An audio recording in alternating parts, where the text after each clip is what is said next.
For 63 years, 7 months, and today 3 days, she has been a steady force. Queen Elizabeth, as I mentioned just a couple of minutes ago, marks a very special milestone today, as does the United Kingdom and the Commonwealth. The Queen becomes Britain's longest ruling monarch as of 12:30 Eastern Time, our time. The celebrations are already underway, though, as we showed you the scene in Edinburgh and in London. Our Ellen Morrow is there. Now, this is amazing. Let's just focus on this. Hello, Ellen. This is a special spot that we are not normally allowed to see, the gardens of Buckingham Palace. Well, that's right, Heather. We have rare access to the gardens here at Buckingham Palace. You can see the palace here behind me, and this is a rare thing. TV crews normally don't get to broadcast live back here, so we're lucky for that today.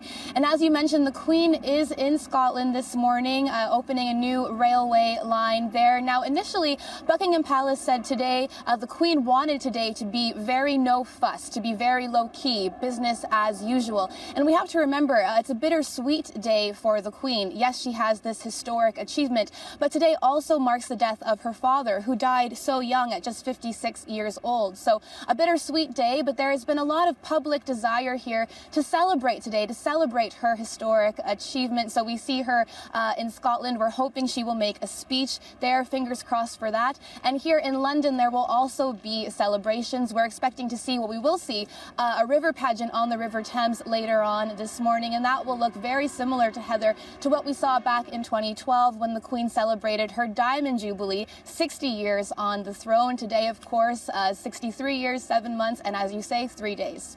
So as we talk, Ellen, I want to show you the live view. I mean, this is going to be, talk about a momentous occasion. There's going to be a lot of media coverage, I'm sure, throughout the UK, whether you have a helicopter camera now tracking the train, that steam train on which the Queen and Prince Philip, the longest-serving British consort, royal consort, they are traveling now as they head toward this tiny community. And as you say, we'll await, hopefully, a public speech. You can see the people who are there. Now, this is amazing. You can't see these shots, I don't think, Ellen, but the crowd to greet her, 10, 15 deep, I think. There was such a push for her to make some sort of public appearance, to say something public on this day of history. What are you hearing from the people to whom you're talking to about the significance of this day, what they feel about the Queen and her reaching this milestone? Well, Heather, there's always going to be royal naysayers, people who say that, yes, the Queen has done a good job, but maybe we should consider getting rid of the monarchy. Now, that is what some people are saying, but the overwhelming feeling here is that of a great affection for the Queen. You mentioned those crowds in Scotland, and she is very well loved here in the UK, and to many people plays a very important role in British identity. Have a listen to a royal biographer we spoke to about the Queen's importance. I think, particularly when we look back over chunks of time, which is what this record inspires us to do, we see the sense of continuity at the centre of public life. That's very helpful. It gives a kind of coherence to recent history. So I would say it's very important.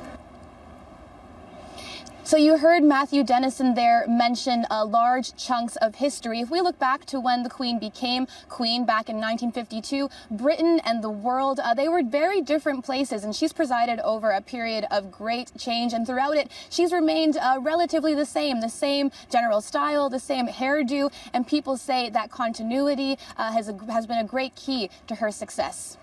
Ellen, thank you. Look forward to more coverage from there today. Ellen Morrow, take a good look around in the background because, as I say, the public doesn't often get a chance to see the gardens behind Buckingham Palace. Ellen, thank you.